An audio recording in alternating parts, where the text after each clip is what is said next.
Why employees are quietly quitting and how it's killing your restaurant. No, this is not an episode of Dateline. In this episode of the Restaurant Coach Podcast, I'm going to share with you the ugly truth about why your employees are quiet quitting and what you can do to stop it immediately.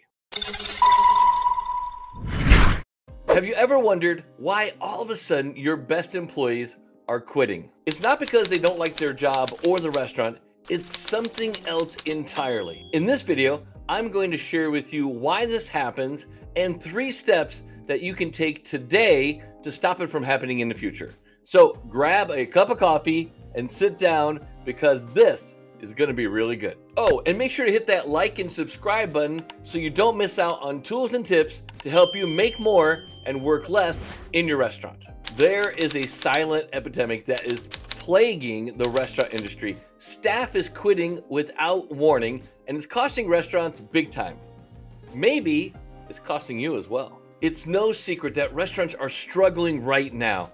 We had COVID, and now we have a recession. Staff retention is low, and it seems like no matter what you do, you cannot keep employees happy for more than a few months at a time. It's like they seem to act out just like that Katy Perry song, Hot and Cold. Well, I did some digging and I found out there are 3 main reasons why your staff is quitting. First off, let me share with you a story of one of my coaching clients, Olivia.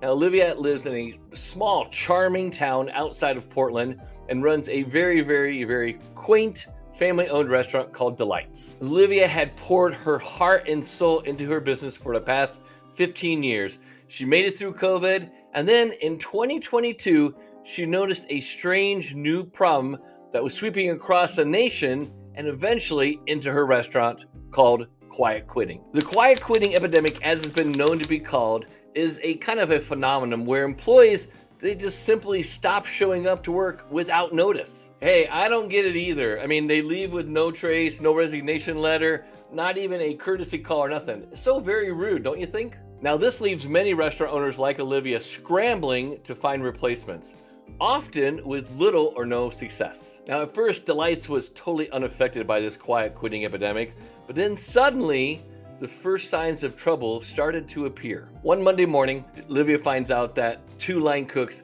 failed to show up for their shift. So she panics like everybody else, and she calls them repeatedly, only to find out that either their phone was disconnected or they blocked her number. The quiet quitting epidemic finally struck with a vengeance. Determined not to let her restaurant struggle with the lack of staff, Olivia does what any restaurant owner would do. She rolled up her sleeves and did what she's always done.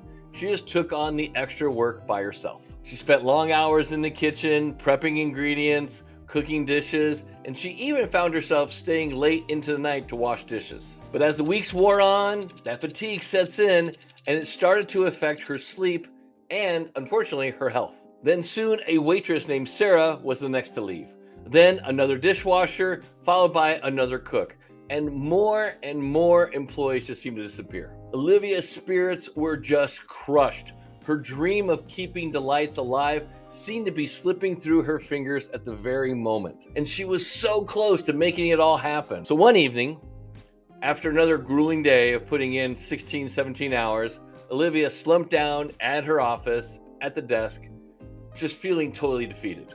Can you relate? She was on the verge of tears, and then she Googled the words, "How to reduce restaurant turnover." Luckily, my name and the link to this podcast appeared. She listened to a few episodes, and then she reached out to speak to me. She told me her tale about her staff quietly quitting and wasn't really sure what happened. Things were really running really smooth up until then, and she was working less and less hours in her restaurant from when it first started. Now she was dragged back into 7 days a week, working 14 to 16-hour days. We talked, and I had a really good sense of what was going wrong. Together, we brainstormed out ideas to help her overcome the quiet quitting kind of epidemic. Now, I teach a framework all my clients. It's called the 3P framework. And it is the same framework that was taught to me when I struggled when I opened my first restaurant. Now, if you want some free training on my foundational frameworks, just head over to 3framestothrive.com to get immediate access to over 4 hours of this kind of training. So what's the real problem here and what leads to quiet quitting? Let's have that talk about culture. Culture is everything, and sadly, there's the culture that you think you have, and then there is the culture that you really have. Now, this could be a major blind spot for most restaurants who think that their restaurant's really doing a great job creating an accountability culture, and they end up with instead a toxic culture and every person's out for themselves. It's kind of like thinking that your food's really, really great, but it really sucks. So if you're experiencing quiet quitting in your restaurant, here's a simple 3-step plan. Step number 1, you have to get crystal clear on your mission, core values, and vision, which we also call as your why. Your core values are your ethical compass for your team and for yourself to follow when you get lost. And whenever I have a tough decision to make, I just pull out my core value and mission card to remind myself of what's important to me. Step number 2, you must change your mindset as an owner. If you think these kids today are lazy and entitled, you tend to find lazy and entitled kids. Seek and you will find. This was the major hurdle I had to overcome with Olivia. And then step 3, you gotta have a culture of gratitude. We think that people leave because of money, and honestly, some do. But most people leave because they do not feel appreciated and they don't see there's a path for growth and development.